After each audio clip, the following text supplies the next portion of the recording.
Well, good morning again. I want to talk to you today about the typical hiring process in corporations and small businesses. You as a small business have a unique advantage. You don't have to hire the same way as a large corporation does. I mean, yes, we're all held to the same rules of law, EEO, things of that nature, Title IX, what have you. I get all that. But you have more flexibility. Most HR departments in large corporations are handcuffed by the attorneys, contracts, past experiences, bad case doctrine, what have you. They've had people sue them, and then they've had countermeasures installed upon them, and now they have to work a certain way. They really are confined in a box, and they can't do much. They even utilize software that reads the resumes before it even actually reaches anyone's desk. Most resumes are even lost before anyone ever sees them.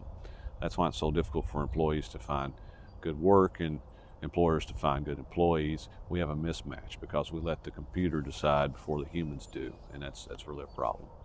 I get that. HR people are busy. They don't have time to go through 250 resumes a day, but that's kind of their job. Anyways,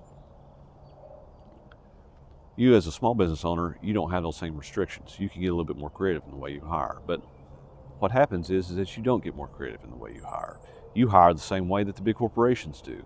Why? Because that's what you've seen. That's what you've seen. That's what they promote. That's what everyone in the marketplace does, right? We all pull resumes from the same place. We pull them from JobMaster, Indeed, LinkedIn. We go to the marketplace where people throw their resumes on a desk, and we sort through them, and we try to find what we can. And not only that, we do things that's even worse than that. For instance, let's even talk about just the concept of hiring an employee. Number one, you don't even know what you need or what to call it. Let me illustrate that. You decide to hire someone.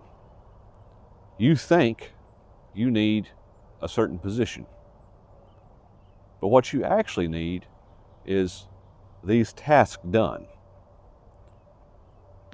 So when you list out the task on a sheet of paper, you say, that looks like a job description that would be called this. And you go and you look on these websites and say, well, that would be a service tech, or that would be an office administrator, or you give it a title. And once you give it that title, you start trying to fit the pieces in with that title that everybody else uses. You're not unique. You try to match what everybody else is doing. If you need an administrative staff, then you try to make it an administrative staff job, and you start crafting the job to fit the description instead of crafting the description to fit the job that you need. You have it backwards. Everyone has it backwards. Not only that, you're actually paying them based on what everybody else is paying them for that backwards description. Well, let me be a little bit more clear here. Let's say you need fruit for a salad, okay? Now, instead of you deciding what fruit that you want, you go and you look at a recipe, and then you go and look at the grocery store, and you just buy what's dictated to you by the recipe in the grocery store instead of what you actually want and need. That's how you hire people as well. I challenge you that that's wrong, and you should rethink that. You should hire predicated on what your organization needs at that time, and you would pay them based upon what you think they are worth. Pay is a whole nother thing. I'll get into that in another video. Anyways, so what do? We put out a job description that is similar to other job descriptions, the best that we can find, despite the fact that may not be exactly what we want. And then we pay them based on what other people pay them, even though that may not be what their value is to us. And then we simply sit back and wait. And what do we wait for? We wait for them to come to us. Now, here's the thing, it's all marketing. Finding good employees And this is why you can't find good labor. Finding good employees is marketing. You're going to have to go out and find those people. But what's happening is you're waiting for them to come to you. Is that how you find your customers? You just wait for them to come to you? Perhaps it is. Perhaps that works for you. That's great. But perhaps you need to go and find good clients. Good clients are hard to find. You may have to actually take them from someone else. You're going to go out into the wild and find good people. All right, so you wait. You post this job description. You wait for people to submit. Oh, by the way, the job description is not exactly what you need for your organization, and you're paying people not exactly what you should in this job description. And you wait for them to submit all these resumes in, and you get 80 to 100 resumes. And before you even give any of these people a call, you sort through them and you stack them, A, B, C, D. You throw out the bottom, if you say 100, you throw out the bottom 90. You have 10 on your desk. You call these people, you do phone interviews for all 10. You can't get a hold of 4 of them, so you actually just do 6 phone interviews. Finally, one of them says they're interested. They come in for an interview, and then that's not really what you want. The next guy comes in for an interview. He's not what you want. You had a 3rd one scheduled, but he ends up canceling. Your 4th one ends up canceling because he got a better job offer in the time it took you to get all this done because you've been dragging your feet, because this isn't top priority on what you're doing right now in your business. And before you know it, you're left with your 2nd or 3rd choice, and you end up giving them an offer and they finally take it. So you went through all this rigmarole, all this effort to get an employee that is average, that you really didn't want, to fit a job description that doesn't actually fit your business or do the task that you need. I don't know why you're having a problem.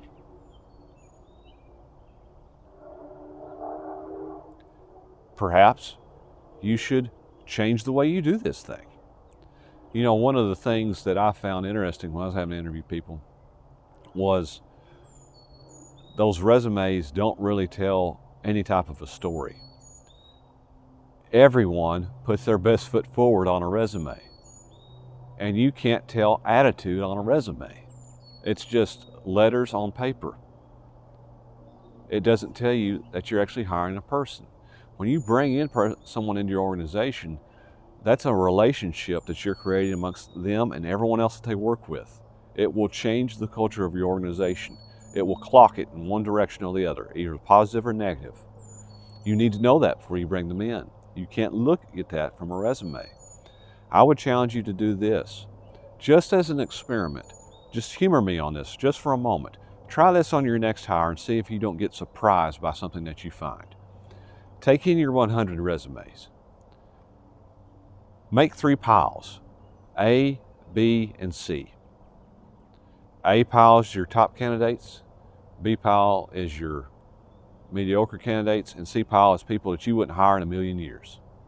Now what I want you to do is I want you to take a random sample of 10 of those out of each pile and do phone interviews with all 30. Now you're going to end up getting phone interviews with probably about 5 out of each pile because you can't get them on the phone, what have you, but you're going to end up doing 5 interviews with the C pile, people you wouldn't hire in a million years, the B pile, the mediocre people, and the A pile, the people that you think are your top people.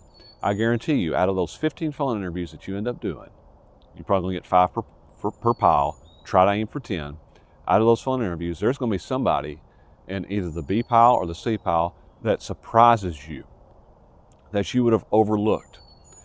They're going to have the attitude that you're looking for, the experience you're looking for, something that's really going to wow you that you would have completely missed because you were so overshadowed by GPA or certificates or certain skills that this A person had. But yet what happens is yeah, they got all that, but they're not hungry.